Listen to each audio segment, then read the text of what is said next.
This is a car made in 1939, and it's generously described as a Nazi car because, yeah, it was definitely from that time.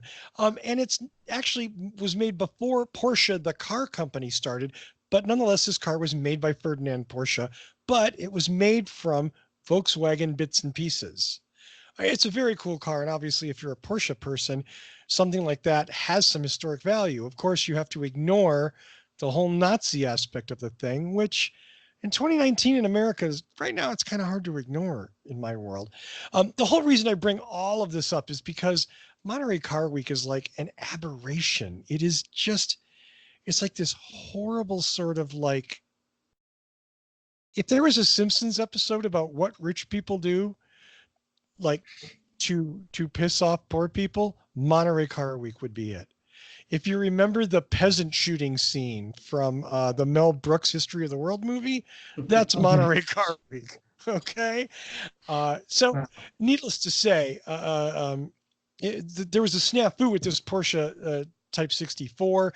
The auctioneers somehow displayed the wrong price and people were confused and excited. And then they lowered the price and then people were very confused and very agitated. Needless to say, the car didn't sell. They were expecting it to sell for upwards of $20 million, which frankly, if you have $20 million to spend on a Nazi Porsche, good for you. Mm-hmm. That's all I got on that. Why do they call it the Nazi Porsche? Just because it was made during World War II? Why? It was built in 1939, yeah, in Nazi Germany. Just before the start of the war, or during the start of the war. Correct. Okay. But okay, so here's the thing. I'm looking at the article here, and let's see this one. And I did a search for Nazi in the article to see if there was an explanation, and I found Nazi twice in the title and in the first paragraph where it says the Nazi car, with no explanation as to why this is the Nazi car.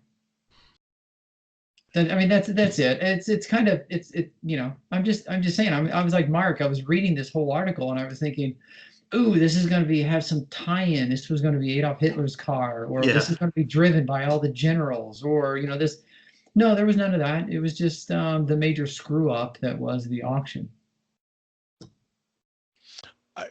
It may be. Yeah, I don't know. Maybe, who knows? Maybe it was made for someone and they're not saying.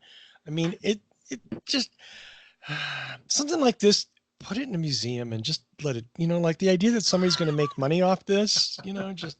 But it is a neat car. I enjoyed reading the article because it's a Porsche before Porsche was Porsche. Right.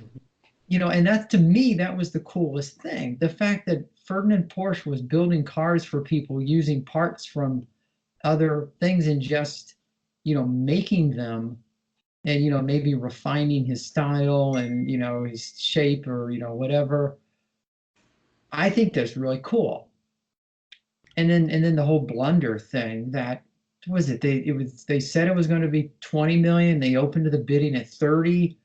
And then this person said 770, and they were like, "Oh no, I said 17," and it was just wow. I mean, I've been to auctions where they're auctioning off like estate sales and you know and stuff, and you know it's a $23 power drill, and they get that right. You're telling me you can't auction off a $20 million car?